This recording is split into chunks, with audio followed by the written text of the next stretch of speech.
સ્વાનુભૂતિ માટેનો મજાનો માર્ગ પ્રભુ નિર્મલ દર્શન કીજીએ.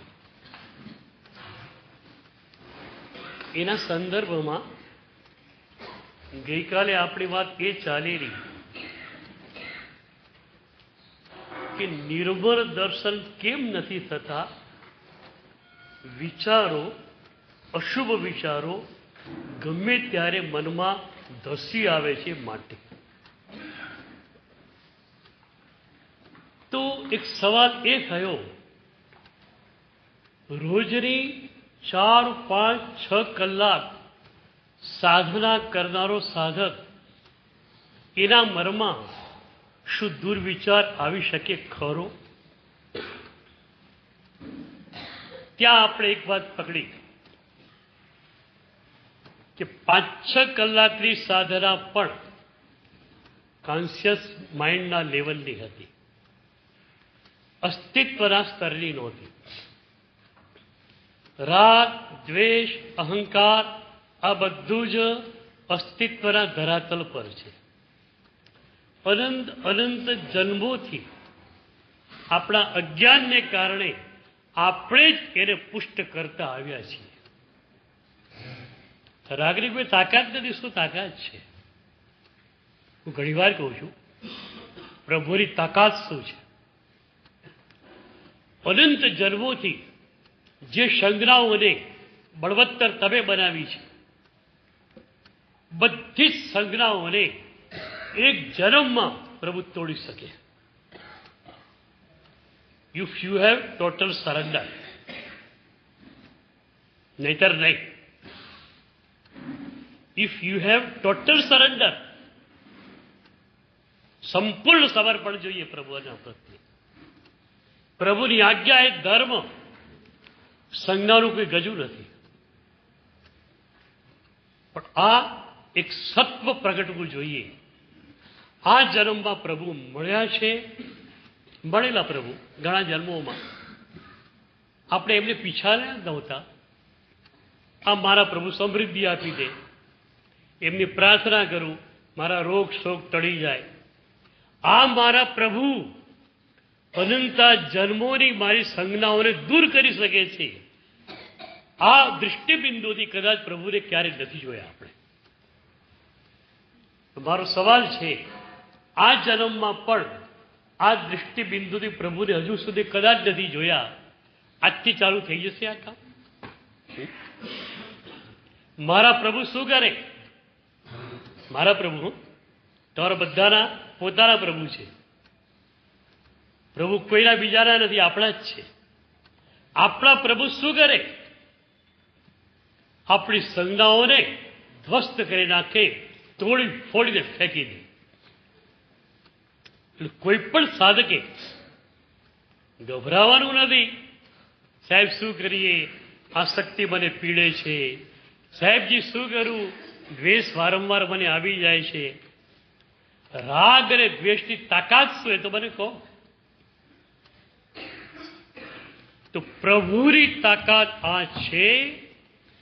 જો તમે પ્રભુને સમર્પિત થયા તો અનંત જન્મોથી તમારા અજ્ઞાનને કારણે તમે પુષ્ટ કરેલી સંજ્ઞાઓને એક જન્મમાં, અરે હું તો કહું છું, એક વર્ષમાં તોડી નાખી.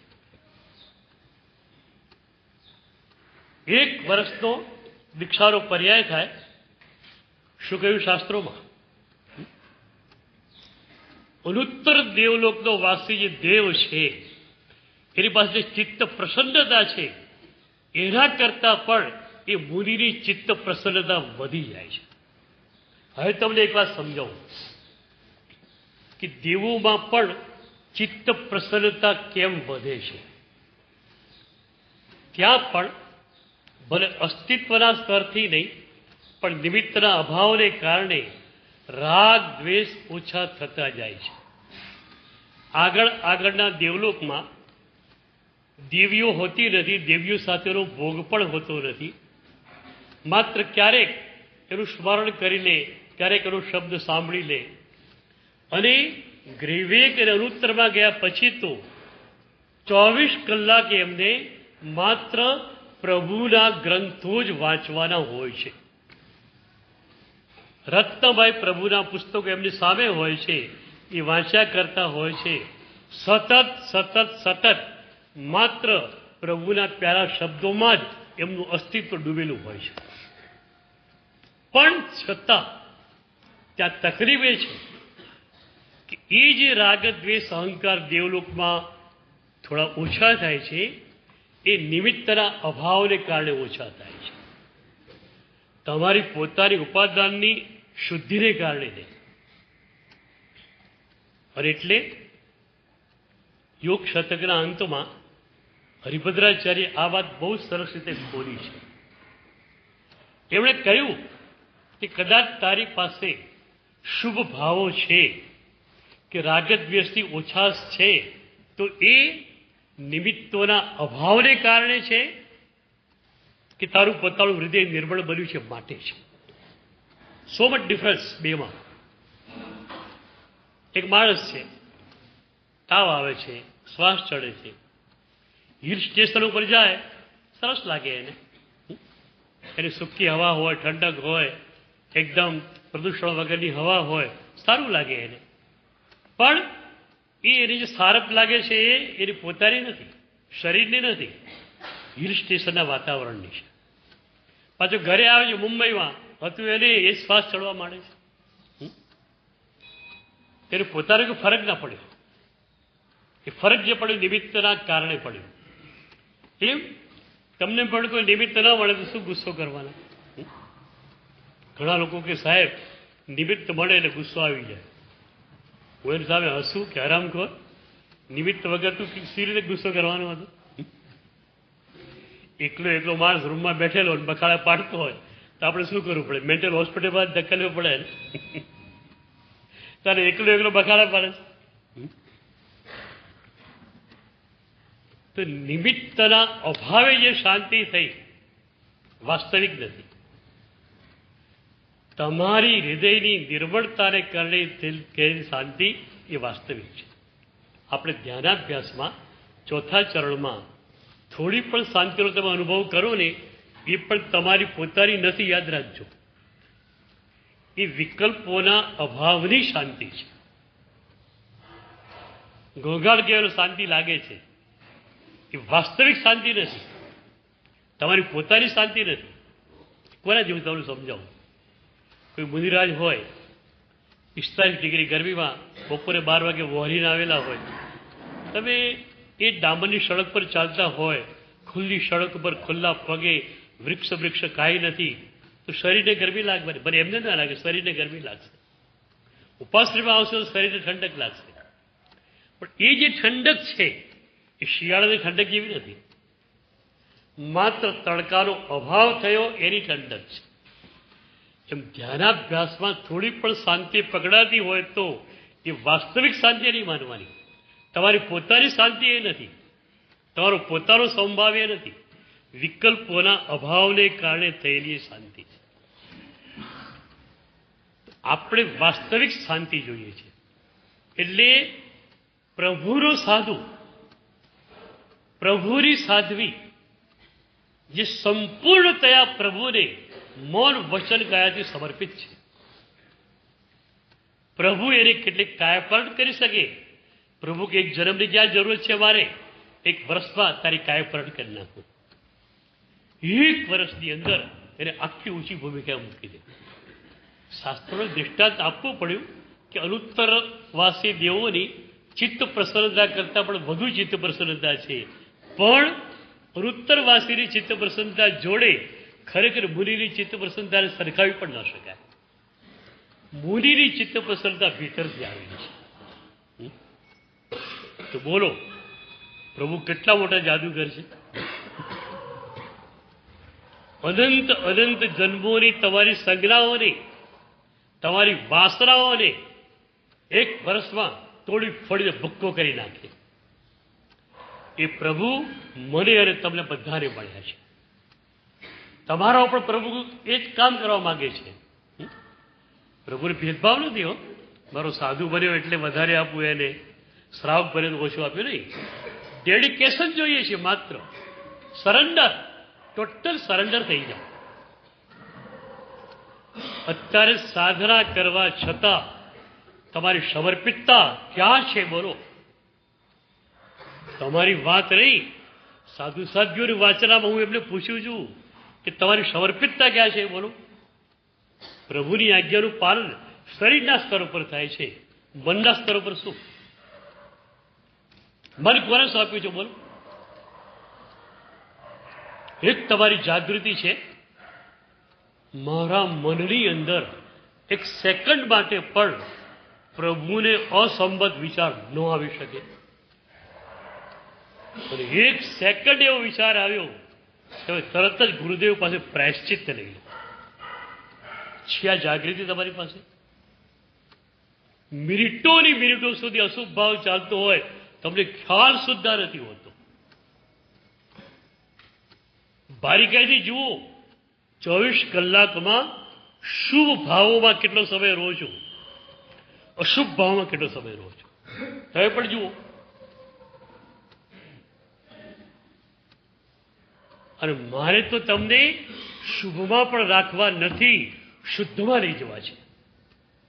પણ એના માટેનું પહેલું ગ્રાઉન્ડ આ છે, આ ફાઉન્ડેશન છે કે શુભ તમારું 24 કલાકનું કાયમી થઈ જવું જોઈએ.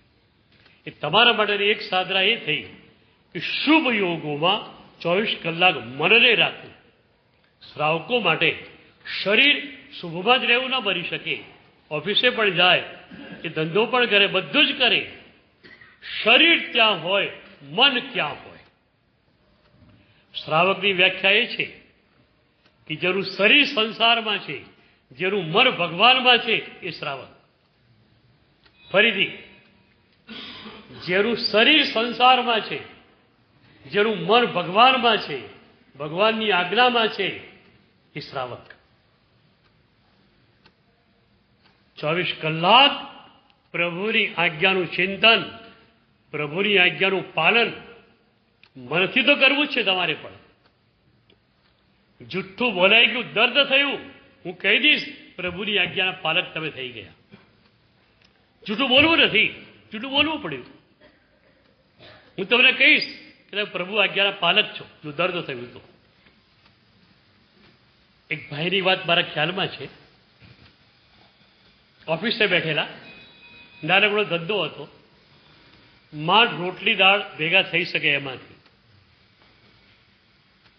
દીકરાઓના શિક્ષણનો ખર્ચ બહુ વધારે, કેમ કાઢવો એની વિભાષણ, રાત દિવસે મથામણ કરે, પણ પ્રભુ આજ્ઞાનો એ પાલક હતો. એટલે પ્રભુ આજ્ઞાની વિરુદ્ધ કંઈ નથી કર્યું એના મનમાં દ્રઢ રૂપે હતું. એમાં શ્રાવિકાને પેટમાં દુખાવો પડ્યો, ડૉક્ટર પાસે જવાયું, ઓપરેશન ઇમિડિયેટ કરવું પડશે એ નક્કી થયું. અને ઓપરેશનનો ખર્ચ 2 લાખનો હતો. પેલું વિચારવો પડ્યો, મેડિક્લેમ તો છે નહીં, 2 લાખ રૂપિયા વ્યાજે લાવીશ, વ્યાજના ચક્કરમાં પડી જઈશું. આમે રોટલી દાળ ભેગા માંડ થવાય છે, વ્યાજની ચક્કરમાં હું ફસાઈ જાઉં, ક્યાંથી નીકળવાનું? એટલી વિભાષણમાં મુકાયો. ડૉક્ટર કહે છે ઇમિડિયેટ ઓપરેશન કરવું પડે એવું છે. અને એ એક દિવસ દુકાન પર બેઠેલો એક ભાઈ એની પાસે આવ્યો. એણે કહ્યું, આ એક ખોટો કાગળ છે, તારે ખાલી સિગ્નેચર કરવાની છે, તું સિગ્નેચર કરે 2 લાખ રૂપિયા તને આપી દો. તમને ખબર છે આવું ઘણું બનાવટી ચાલે જ છે. સિગ્નેચર ખાલી કરી દો. પેલું ભાઈ મૂંઝવણા મુકાઈ ગયું. મારા પ્રભુની આજ્ઞાથી વિરુદ્ધ એક પણ ડગલું ન ભરાય એની સાવધાની આજ સુધી રાખી છે. શું કરવું હવે? એક બાજુ લાગે છે કે 2 લાખ રૂપિયા વગર ચાલે એમ જ નથી. જો વ્યાજના ચક્કરમાં પડ્યો તો આખી જિંદગી હેરાન પરેશાન હું તો થઈશ, મારા દીકરા પણ થઈ જશે. 2 લાખ રૂપિયા લેવા જોઈએ, પણ કેમ લઈ શકાય? દુખાતા મને ઊભો થયો. એટલે કે ઊભા રહો તમે, હું આવું. વોશ બેસિન પાસે ગયો, મોઢું ધોયું, નેપકિનથી લૂછ્યું, આવ્યો અને સહી કરી. હાથ કાંપતા હતા, આંખમાં આંસુ હતા. સિગ્નેચર થઈ ગયું, બધું કામ પતી ગયું. પહેલાં એ પછી પૂછ્યું, મારે તમને પૂછવું છે કે સિગ્નેચર કરવાની હતી એમાં વોશ બેસિનમાંથી તમે કેમ ગયા હતા, મોઢું કેમ ધોયું? શું એનો જવાબ હતો યાદ રાખજો. એક શ્રાવક કેવો હોય, એ કહે છે આ ખોટી સિગ્નેચર કરવી મારા પ્રભુની આજ્ઞાની વિરુદ્ધનું કામ છે. પણ હવે મારે વ્યવસ્થાથી કરવું જ પડે એવું હતું. ત્યારે પણ મને વિચાર આવ્યો કે પૂજા કરીને સવારે આવેલો છું, ભગવાનની આજ્ઞાના સ્વીકારના પ્રતિક સમૂહ તિલક મારા કપાળમાં છે. મેં તિલક કર્યું ત્યારે ભગવાનને કહ્યું, પ્રભુ તારી આજ્ઞાને હું સ્વીકારું છું મારા મસ્તકે. એ પ્રભુની આજ્ઞા મેં સ્વીકારેલી, અને હવે પ્રભુની આજ્ઞા વિરુદ્ધ હું કેમ કરી શકું? મથામણ મને ઘણી થઈ. છેવટે લાગ્યું 2 લાખ રૂપિયા લેવા તો પડશે જ, અને એટલે એક કામ મેં કર્યું, તિલકને ભૂંસી નાખ્યું. મારા કપાળમાં પ્રભુની આજ્ઞાના સ્વીકારના પ્રતિક સમૂહ તિલક હોય ત્યાં સુધી મારાથી પ્રભુની આજ્ઞા વિરુદ્ધનું એક કાર્ય થઈ શકે. આ પ્રભુની આજ્ઞા માટેની કેટલી એક ઝંખના હતી. આવી ઝંખના તમને મળી જાય ને તો પણ વાંધો ન આવે. તમારા માટે તો ફૂલ્લી સર્વિસ છે. 1 વર્ષમાં નક્કી ગેરંટી બોલો. મહોપાધ્યાય યશોવિજયજી પંચવિંશતિ કવા કહે છે, 1 વર્ષનો આવું શ્રાવણ્ય થાય તો સાધક જીવન મુક્ત બની જાય. જીવન મુક્ત, શરીરમાં રહેવા છતાં શરીરથી પર હોય. શરીર હાડકાનો માળો થવા દો કે શરીરનું જે થાય તે બેપરવા છે. મારી સાહેબ માત્ર મારા પ્રભુની આજ્ઞા છે. જીવન મુક્ત દશામાં આવી જાય છે. જીવન મુક્ત સાધક કેવો હોય?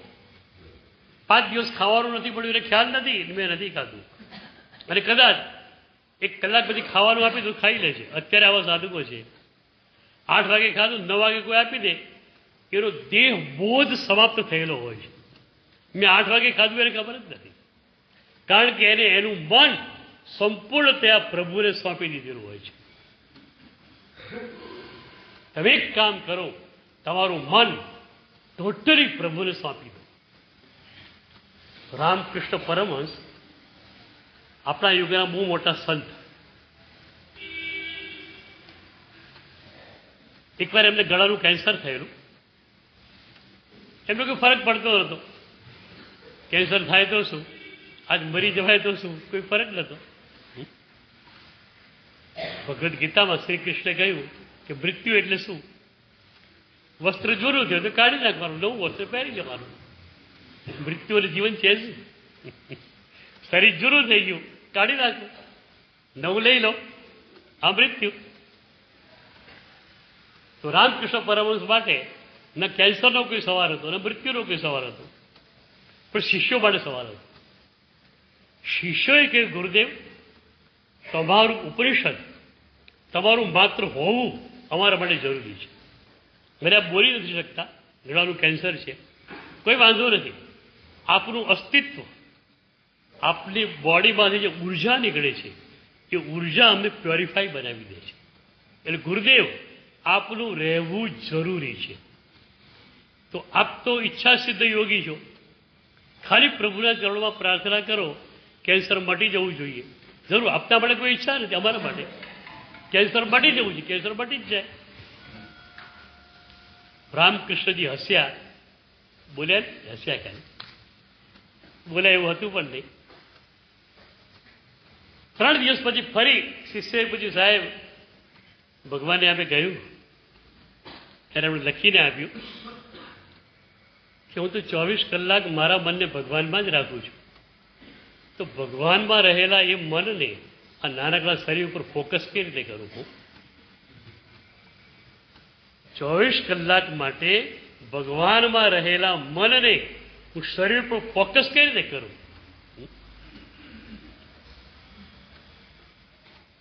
આ ભૂમિકા શું ન મળી શકે એવી છે? મળી શકે એવી છે. તો તો તમારી એક તીવ્ર ઝંખના જોઈશે. સાધનાને અસ્તિત્વના સ્તર પર ઉતારવી જ જોયું. તમને લાગી ગયું. ગઈકાલના પ્રવચન પછી ઘણા બધા સાધકો આવેલા. આપણી વાત સાહેબ બિલકુલ સત્ય કે સાધના અસ્તિત્વના સ્તરે નહીં ઉતરે તો અમારી બધી સાધના જે છે અનંતા જન્મોમાં તે એવી થઈ જશે અને અમારી વિષય વાસના એવી ને એવી ચાલુ રહેશે. ગુરુદેવ અમને છોડાવો. અમારે શું કરવું જોઈએ? સાધનાને અસ્તિત્વના સ્તરમાં ઉતારવા માટે. મેં કહ્યું કાલે સવારે વાંચનામાં એનો જવાબ આપું. એના માટે બે વસ્તુ જરૂરી છે અને ખરેખર તમે એના માટે કટિબદ્ધ હોય તો જ થઈ શકે એમ છે. ખાલી વાતો સાંભળી જ્યારે જવાનું હોય એના માટે કોઈ શક્યતા જ નથી.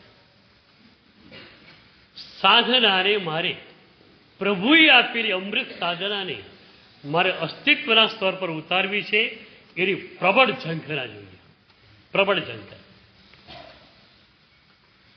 અને બીજી વાત, નિશ્ચય વ્યવહારના પારગામી સદગુરુના ચરણોમાં તમારું ટોટલ સરેન્ડર જોઈએ. સંપૂર્ણ સમર્પણ. આ બે વસ્તુ આવે તો આજે પણ અસ્તિત્વના સ્તર પર સાધના લઈ જવી એ શક્ય છે. પહેલાના યુગમાં આ ઘણા પ્રયોગો ગુરુઓએ કર્યા.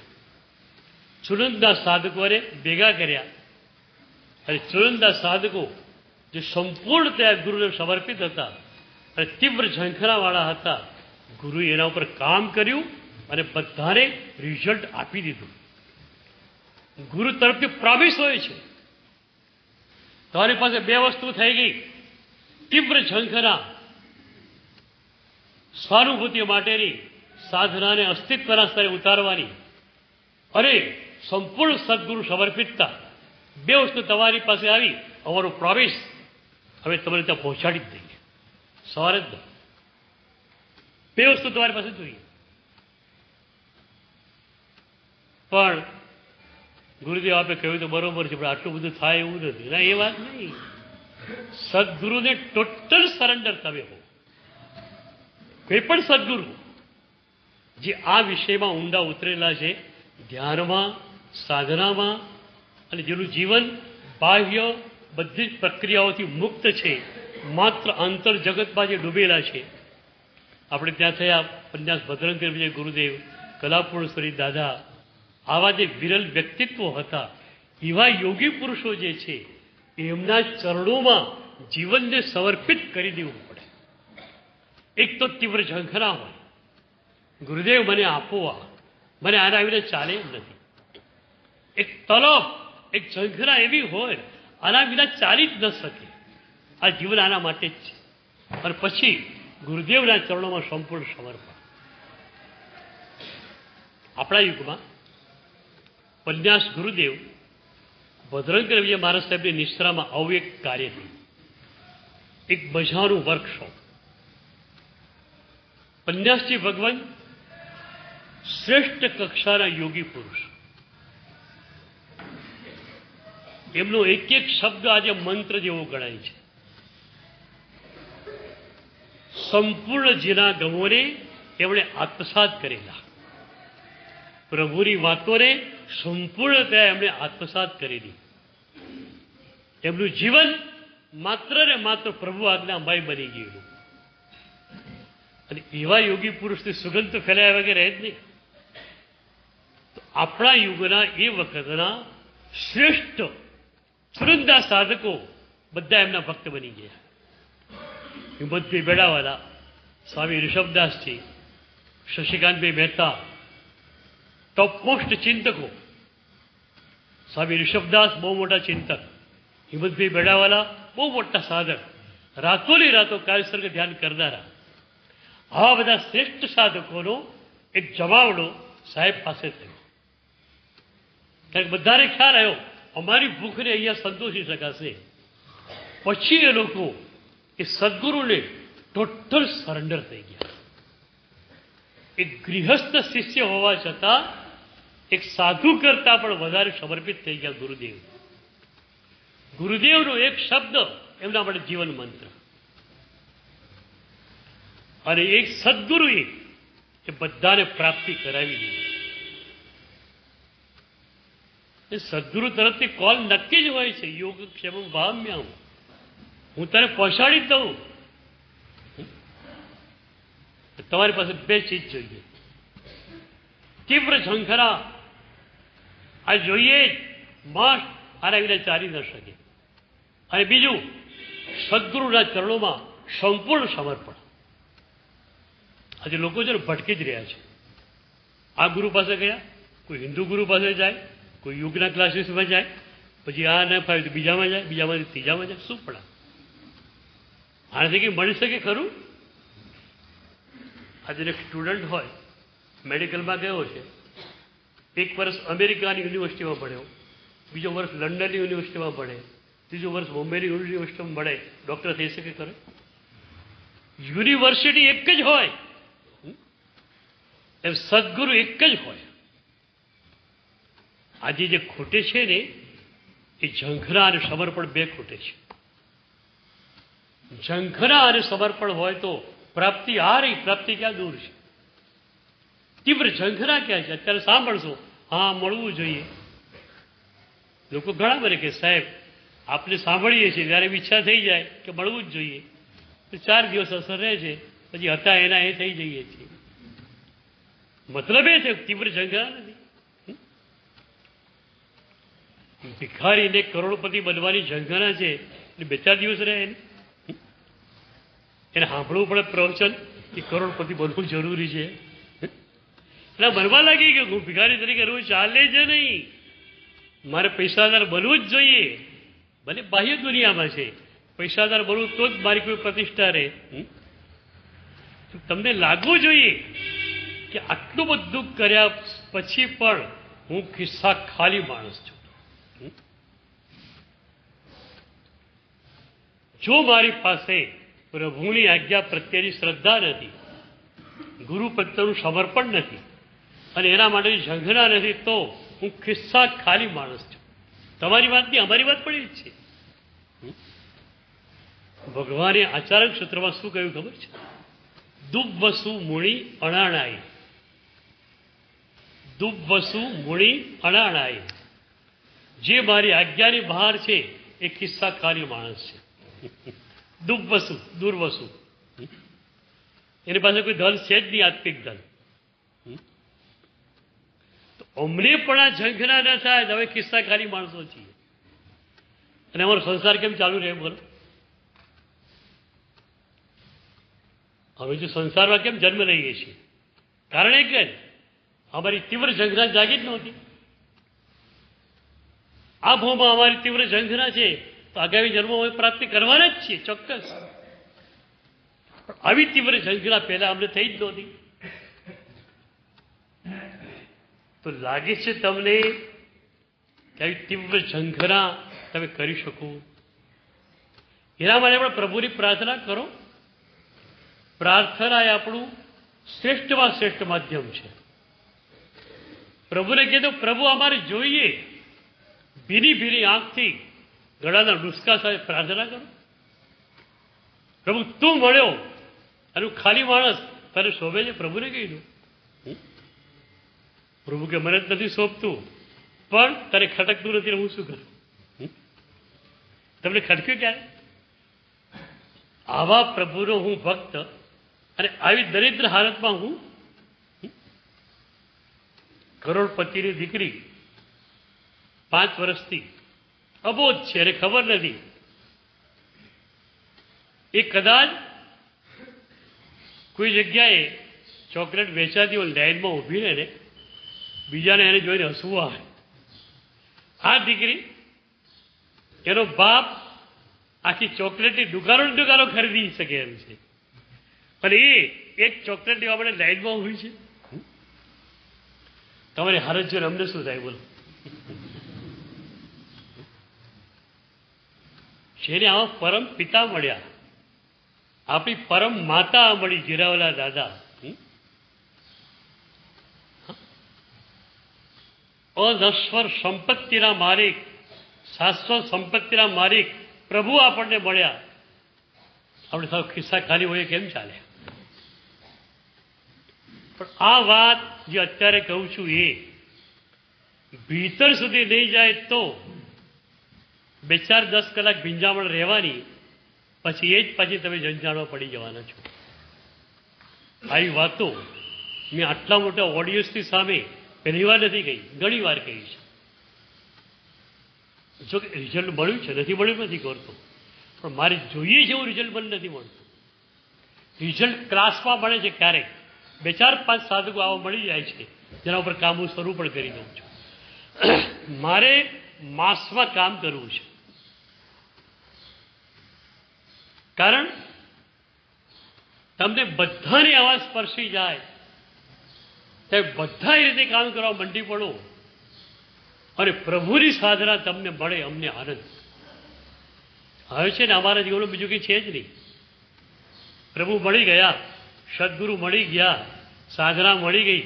હવે પ્રભુ અમને કહે છે કે બસ બેટા તું બેઠો રહે, બીજાને સાધના આપતો રહે છે. કલાપુરુષ શ્રી દાદાનું કાળધર્મ થયો.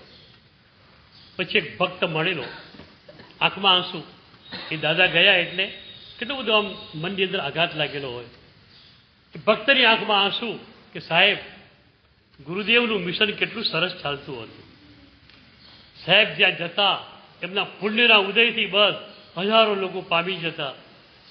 સાહેબનું મિશન કેટલું સરસ ચાલતું હતું. સાહેબજી જતા રહ્યા. મેં એને કહ્યું ભાઈ સાહેબજીનું મિશન તો વર્ષો પહેલા પરિપૂર્ણ થઈ ગયું. સાહેબજીનું મિશન જે એક જ હતું, પ્રભુને પૂરેપૂરા પામી દેવા. વર્ષો પહેલા પ્રભુ એમને પૂરેપૂરા મળી ગયેલા, એમની સાધના પરિપૂર્ણ થઈ ગયેલી, એમનું મિશન પૂરું થઈ ગયેલું. પછી પ્રભુનું મિશન ચાલતું હતું. પ્રભુ કે રહી જા ત્યાં, અરે મારી વાત હજારો લોકો સુધી તું પહોંચાડ. એક મહાત્મા મને મળેલા, પ્રભાવક આચાર્ય. બોલે કે સાહેબ શું દાદાનો પુણ્ય વૈભવ. દાદા મુંબઈમાં તો નહીં પધાર્યા, મુંબઈની બહારથી નીકળ્યા, દહીસર નાકા બહારથી, તો સાહેબનો એક દીદાર જોવા માટે, કલાપુરુષ શ્રી દાદાનું દર્શન કરવા માટે 1.5 થી 2 લાખ લોકો સડકો પર ઉમટેલા. આખું મુંબઈ સડકો પર ઉમટી ગયું. એટલે પોલીસ ઇન્સ્પેક્ટર વિચારવા પડી કે કોણ છે આ મહાત્મા. એ જ પુણ્ય પ્રભાવ સાહેબનો ચાલ્યો. સુરતમાં ગયા, એક જગ્યાએ બસ હજારો લોકો પાછળ પાછળ ચાલતા જ હોય. સાહેબનું એટલું સંમોહન. મેં કહ્યું આ પ્રભુનું મિશન હતું. સદગુરુને એટલી ઊંચી કક્ષાએ પહોંચાડી દીધા. એ સદગુરુનું સંમોહન હજારો લોકોના મનમાં થયું, પણ સદગુરુને પોતાના તરફથી કાંઈ જ જોઈતું નહોતું. એમની ઈચ્છા પણ નહોતી એક ભક્ત મારો બને. સદગુરુ ક્યારે પણ ખેવલા ન રાખે, એક પણ ભક્ત મારો હોય. મારે 1000 ભક્ત છે અને 10,000 માણસો મારી સભામાં આવે છે, એ કોઈ સદગુરુ બોલી જ ન શકે ક્યારે. એને માત્ર અંદર જ ખોલવાનું છે. તમે આવે આપી દીધું, વાત પૂરી થઈ ગઈ. તમને દિલથી આપવું એટલું જ કામ હોય છે. તો પ્રભુનું મિશન હતું. પ્રભુએ કહી જુઓ જે મને મળે છે એની અંતરશુદ્ધિ કેવી હોય જોઈ લો. કેવી નિર્મળતા દાદાની હતી. આમ એમને જોઈએ ને આપણે પ્રભુ દેખાતા.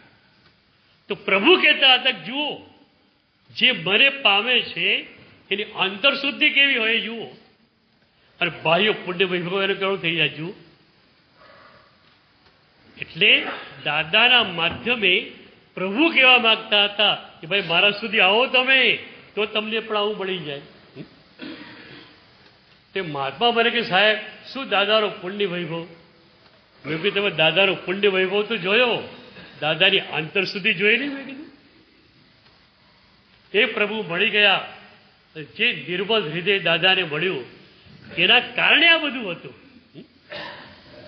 નિર્મલ હૃદયના માણસને કશું માગવાનું હોતું નથી, એટલે પાછળ પાછળ બધું ઉગતું આવે છે. અને કલાપુરુષ શ્રી દાદાનો એક ખાસ મંત્ર હતો કે વારંવાર કહેતા કે નિર્મલ હૃદય તમારી પાસે ન હોય ત્યાં સુધી ધ્યાન તમારી પાસે છે જ નહીં. ત્યાં સુધી માત્ર શ્વાસોશ્વાસની પ્રક્રિયામાં તમે છો, પ્રાણાયામમાં તમે છો. આજે આખો દેશ પ્રાણાયામ કરે છે, રામદેવ બાબા કરાવે છે, આખો દેશ કરે છે, વિશ્વ પણ કરે છે. પણ ત્યાં હેતુ એ છે યોગ કરવાનો, બોડી બિલ્ડિંગ થાય, મેન્ટલ પીસ મળે. બે જ હેતુ છે. આપણા આ બે હેતુ છે જ નહીં. આપણો હેતુ એક જ છે, આત્મિક નિર્મળતા. ધ્યાન કરતા ગયા મારો ક્રોધ હટ્યો, મારો રાગ હટ્યો, સમભાવમાં આપણે જઈએ. સમભાવનો સ્પર્શ થાય શું થાય? સમભાવની ક્ષણોમાં રાગ કે દ્વેષ હોઈ શકે? મારે ક્યાં સુધી તમને લઈ જવા છે તમને કહું કે એ સમભાવનો આનંદ તમને સ્પર્શે તો રાગ દ્વેષમાં જે પીડા છે એનો તમને ખ્યાલ આવે. અત્યારે તમારી હાલત એ છે, રાગમાં છો એનો વાંધો નથી, રાગની પીડાનો અનુભવ તમને નથી. મારા માટે દુઃખની ઘટના આ છે. રાગમાં સંસારી માણસ હોય માની લો, પણ રાગની પીડા એની પાસે નથી. આ વાત મારે એકદમ ક્લેરિફાઈ કરવી છે કે રાગથી શું થાય, દ્વેષથી શું થાય. લોજિકલી તમને ખ્યાલ આવી જાય કે રાગ અને દ્વેષ નિતાંત દુઃખ આપનારા છે, અને છતાં તમને એની પીડાનો અનુભવ નથી થતો. બોલો, પૈસા મળે, પૈસાનો સંયોગ થાય, સુખ મળે કે દુઃખ મળે? બોલો. શાસ્ત્રોએ સ્પષ્ટ કહ્યું, સંજોગ મૂલા જીવેણ પત્તા દુઃખ પરંપરા.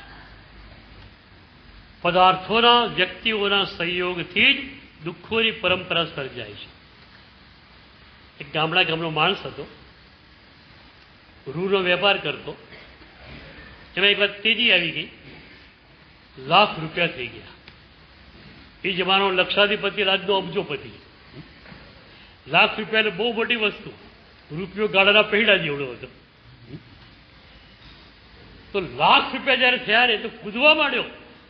ઘરે કહ્યું લાપસીનું આંધળ મૂકો, આજે લક્ષાધિપતિ થઈ. પછી તો એનું પુણ્ય સિતારામાં આવ્યું. તેજીમાં ચાલ્યો. 2 લાખ, 5 લાખ, 10 લાખ પૈસા વધતા જ ગયા. 15 લાખ, 20 લાખ.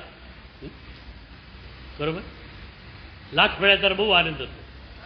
5 લાખ મળ્યા ત્યારે વધુ આનંદ હતો. 10 લાખ મળ્યા ત્યારે પણ વધુ આનંદ હતો. ત્યારે શેનો હતો? પૈસાનો હતો. હું માનું તમે માનું ને? હવે તમને એક જ વાત કહું એની. 20 લાખે પહોંચ્યો, પછી બંદીમાં આવ્યો. 20 ના 15 કર્યા, 15 ના 10 કર્યા. કેટલા છે અત્યારે? 10 લાખ. કેટલી મજામાં એ હોય મને કહો? કેટલી મજામાં એ છે બોલો? તો 10 લાખથી આનંદ મળતો તો મજામાં હોવો જ જોઈએ. તો 10 લાખ આનંદ આપે છે કે 10 લાખ મળ્યા એની ભ્રમણાથી આનંદ થાય છે? બોલો. તમે બધા માસ હિપ્નોટિઝમના શિકાર છો. એક સમૂહ ભ્રમણા તમારી ભીતર ચાલી રહી છે. પદાર્થ મળે ને સુખ મળે, વ્યક્તિઓનો સંપર્ક કરો સુખ મળે. સુખ ક્યાંય નથી, સુખ તમારી ભીતર જ છે. અને એ સુખને સ્પષ્ટ કરવાનો, અનુભવવાનો એક જ માર્ગ છે, પ્રભુની આજ્ઞામાં જવું. અને લોકો ઘણીવાર પૂછે પ્રભુ મળ્યા પછી શું થયું? તો કહેતો હોઉં છું કે પ્રભુ મળ્યા પછી પ્રભુની એર કન્ડિશન હથેળીમાં હું છું. પ્રભુ મળ્યા પછીની એક ક્ષણ મારી પીડામાં નથી ગઈ. શરીરમાં રોગો ભયંકર આવ્યા, ઘણા આવ્યા, હું મજામાં હતો. ડોક્ટરનું કામ કરે, ઓપરેશન કર્યા કરે, આપણે મજામાં હોઈએ. પ્રભુએ એક ક્ષણ પણ મને પીડામાં નથી રાખ્યો. બીજું કોઈ પીડા તો અમારે હોતી જ નથી, માનસિક પીડા તો.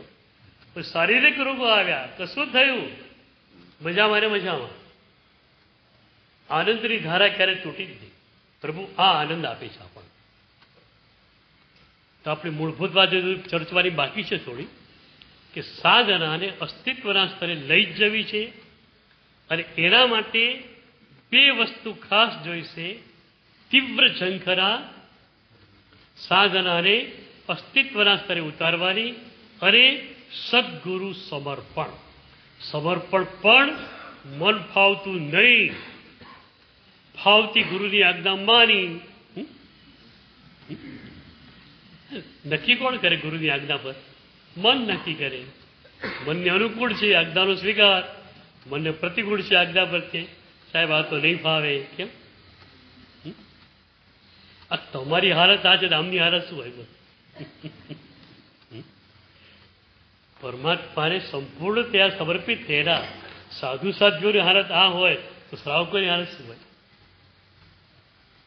પણ એવું કંઈ નથી કે સાધુ જે ભૂમિકાએ નથી પહોંચે તો શ્રાવક ન પહોંચી શકે.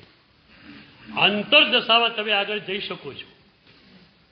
અને એને એક વાત કરું કે સામાન્યતયા સ્વાનુભૂતિ ચોથા ગુંઠાણે, સમ્યક દર્શન જેને આપણે કહીએ ચોથા ગુંઠાણે, શ્રાવક પડવું પાંચમા ગુંઠાણે, સાધુ પડવું છઠ્ઠા ગુંઠાણે. દૃષ્ટિના ક્રમમાં શું છે? 8 દૃષ્ટિમાં કે પાંચમી દૃષ્ટિએ સમ્યક દર્શન એટલે સ્વાનુભૂતિ, છઠ્ઠી દૃષ્ટિએ ઉદાસીન દશા એટલે શ્રાવક પડામાં પણ ઉદાસીન દશા છે, સાધુ પડામાં પૂરી ઉદાસીન દશા છે. આખી ઉદાસીન દશા એ છઠ્ઠી દૃષ્ટિ કહી. તો તીર્થંકર ભગવંતો માટે કહ્યું કે તીર્થંકર ભગવંતો ગ્રહસ્થપણામાં છે અને છઠ્ઠી દૃષ્ટિમાં છે, પાંચમીમાંની છઠ્ઠીમાં. કારણ પરમ ઉદાસીન દશા એમની પાસે છે. એ દૃષ્ટિનું વર્ગીકરણ ગુણ સાથે થયું. ભગવાન ગ્રહસ્થપણામાં શ્રાવક પણ હોતા નથી, તમને ખ્યાલ છે. એમનો વ્રત લેવાના હોતા નથી. સીધા જ પોતે ધર્મ પ્રવર્તાવે અને સીધા જે છે દીક્ષા લઈને. તો પ્રભુ શ્રાવક પણ બનતા નથી. એટલે પાંચમું ગુંઠાણું નથી, છઠ્ઠી દૃષ્ટિ મળી જાય છે. છઠ્ઠા ગુંઠાણામાં જે ઉદાસીન દશા છે એ પ્રભુને ચોથા ગુંઠાણે મળી જાય છે. તમે ન પહોંચી શકો એમ નહીં, પાછળવાળી બહેનોને કહું છું, બધી પહોંચી શકો એમ છો. માત્ર તીવ્ર ઝંખરા, માત્ર સદગુરુ પ્રત્યે સમર્પિત થવી જોઈએ. આ વાત હજુ મજાની છે. આગલા સેશનમાં હજુ આને આપણે ઊંડાણમાં ચર્ચીશું. ધ્યાન અભ્યાસ.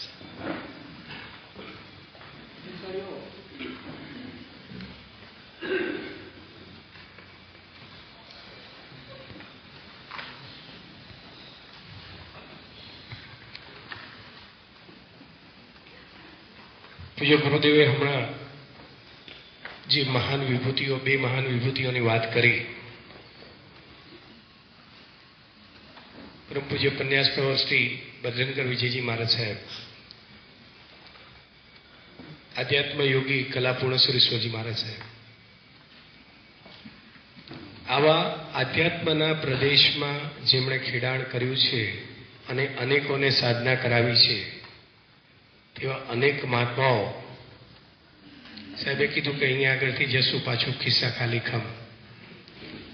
આ કિસ્સા જો ખાલીખમ ન રાખવા હોય, વારંવાર એની અંદર ભરતા રહેવું હોય તો ઘણા વર્ષો પછી પહેલી વખત એક એવો યોગ થવા જઈ રહ્યો છે. અત્યારે લગભગ 13 મહાત્માઓ બજરંગર વિજય મહારાજ સાહેબથી લઈને અત્યારના પન્યાસ લક્ષ્મીવલ્લભ વિજયજી, પન્યાસ યશરત્ન વિજયજી, મુનિ યશરત્ન વિજયજી મહારાજ સાહેબ વગેરે જેઓએ પણ આધ્યાત્મમાં જે ખેડાણ કર્યું છે અને અહીંયાથી ગયા પછી વારંવાર આપણે આપણી જાતને ચાર્જ કરી શકીએ અને આ સાધક દશાને આપણે ઉપર લઈ જઈ શકીએ તેવા બધા જ મહાત્માઓનું અમૃતનું આચમન જે છે તેવા લેખો, એક નહીં પણ લગભગ 13 થી 14 આવા મહાત્માઓના લેખોથી સમૃદ્ધ પરાવાણી નામનું એક ચૌમાસિક, એટલે 4 મહિને એક વખત બહાર પડે તેવું એક માસિક સામયિક શરૂ થવા જઈ રહ્યું છે. પૂજ્ય ગુરુદેવ દ્વારા સંશોધિત અને પન્યાસ પ્રવર લબ્ધિવલ્લભ વિજયજી મહારાજ સાહેબ દ્વારા સંકલિત આ પરાવાણી પહેલો અંક આજે ગુરુદેવના હાથે એ સાધકોના હાથમાં આપવામાં આવશે. આજે એનું ખરા અર્થમાં લોકાર્પણ સૌથી પહેલું થશે અને એ સાધકો એ અંકને આપની સમક્ષ વિમોચિત કરી અને બતાવશે.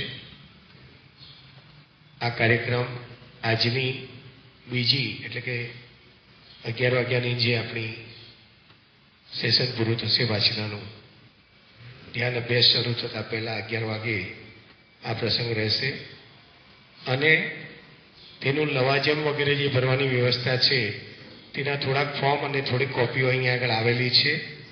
એ અંગેની વિશેષ માહિતી ત્યારે આપવામાં આવશે. પણ આજના દિવસની આ ઘટના છે જે કદાચ અત્યારના સમયની એક અદ્ભુત ઘટના તરીકે ઘણા પુસ્તકોના પ્રકાશન થતા હોય છે, પણ આ રીતની આ ઘટના પહેલી વાર થવા જઈ રહી છે. આપણે બધા એના સાક્ષી બનીશું 11 વાગે.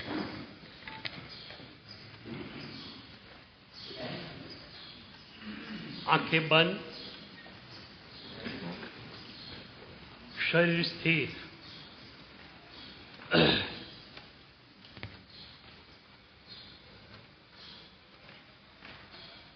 सांस धीरे धीरे लो.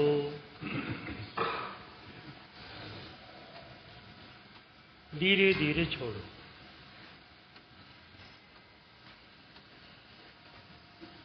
अब तो आपका ध्यानाभ्यास सुचारू रूप से हो रहा है. घर पर जाकर ही इसी अनुभव को आपके दोहराना है. 1-2 बरस 3 बरस ये ध्यानाभ्यास आपका चलेगा तो अवश्य आपको प्राप्ति होगी ही. द्रव्य प्राणायाम ये है, सांस को धीरे धीरे लेना, सांस को धीरे धीरे छोड़ना.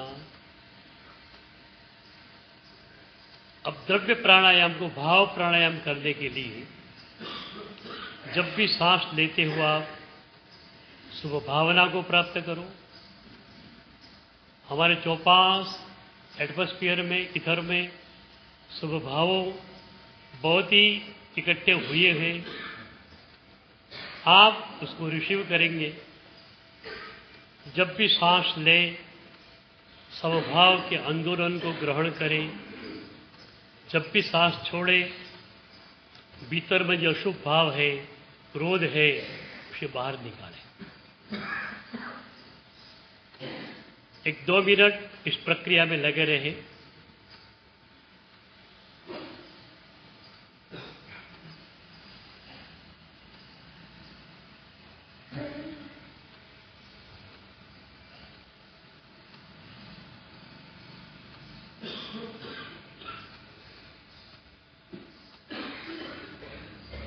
न विचार, न नींद, सिर्फ जागृति. शरीर को स्थिर रखो बिल्कुल. आंखें बंद. विचार नहीं, नींद नहीं. मन कहीं भी बाहर गया लगता है, उसको बुला लो. अभी तो मन आपके नियंत्रण में है ही. कहीं भी बाहर न जाने दो मन को. आप एकाग्र होंगे तो भी इस आंदोलन को आप प्राप्त कर सकेंगे.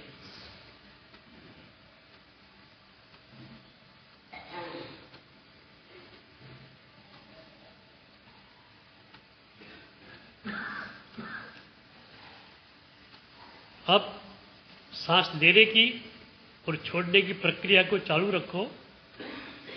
ये चालू ही रहेगी रिदमिकली.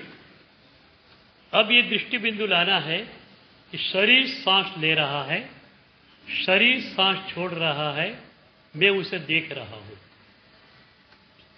तो पहले ही चरण में एक दृष्टा भाव की साधना अंश रूप में आपको मिल जाएगी.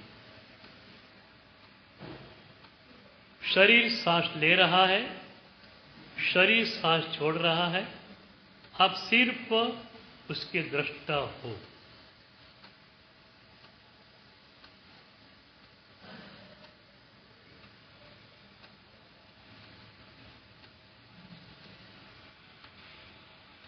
जागृति, केवल जागृति.